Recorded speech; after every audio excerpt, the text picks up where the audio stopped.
Hi అండి, welcome back to our YouTube channel అమ్మాస్ wonders. ఈరోజు మనం బీరకాయ కాజు కర్రీ ఎలా చేసుకోవాలో చూద్దాము. ముందుగా దానికోసం నేను నైట్ ముడి శనగలు నానబెట్టుకున్నాను.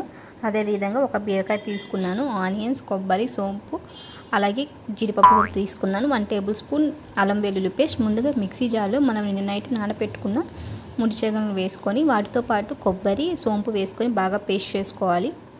ఈ పేస్ట్ని మనం బీరకాయ యాడ్ చేస్తే టేస్ట్ చాలా బాగుంటుంది. ఇలా పేస్ట్ చేసుకొని దాని పక్కన పెట్టుకోవాలి. దాని తర్వాత ఒక ప్యాన్ తీసుకొని అందులో ఆయిల్ వేసుకుంటున్నాను. ఆయిల్ బాగా హీట్ ఎక్కాక మనం ఆవాలు, మినపప్పు వేసుకోవాలి.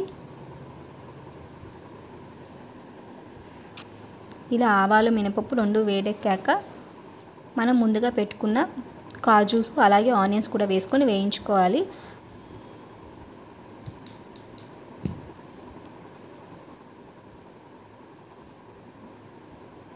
ఆనియన్స్ బాగా వేగిన తర్వాత మనం ముందుగా కట్ చేసి పెట్టుకున్న బీరకాయ ముక్కలను కూడా ఇందులో వేసేసి బాగా వేయించుకోవాలండి.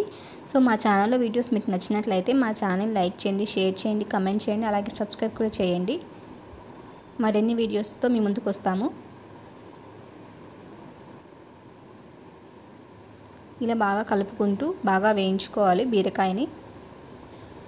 బీరకాయ బాగా ఉడికింది అనుకున్న తర్వాత మనం ముందుగా పేస్ట్ చేసి పెట్టుకున్నాం కదా, ఆ పేస్ట్ని ఇందులో వేసేసేయాలి.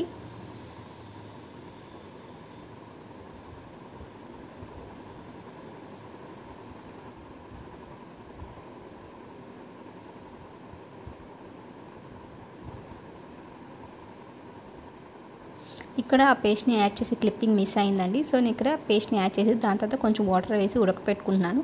ఇలా పేస్ట్ని యాడ్ చేసిన తర్వాత మధ్యలో కలుపుకుంటూ ఉండాలండి, లేకపోతే అడుగంటుకుపోతుంది. అలా కలుపుకుంటూ ఉడకపెట్టుకుంటున్నాను. తర్వాత నేను ఇందులో కొంచెం కొత్తిమీర కూడా వేశాను. ఇలా బాగా కలుపుకోవాలి. తర్వాత మూత పెట్టి ఒక 5 మినిట్స్ బాగా ఉడకపెట్టుకోవాలండి. నేను ఇందులో తగినంత ఉప్పు కూడా వేసుకున్నాను.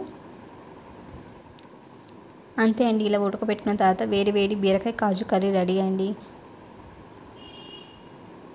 ఈ వీడియో మీకు నచ్చినట్లయితే ప్లీజ్ లైక్ చేయండి, షేర్ చేయండి, కమెంట్ చేయండి, అలాగే సబ్స్క్రైబ్ కూడా చేయండి. Thanks for watching.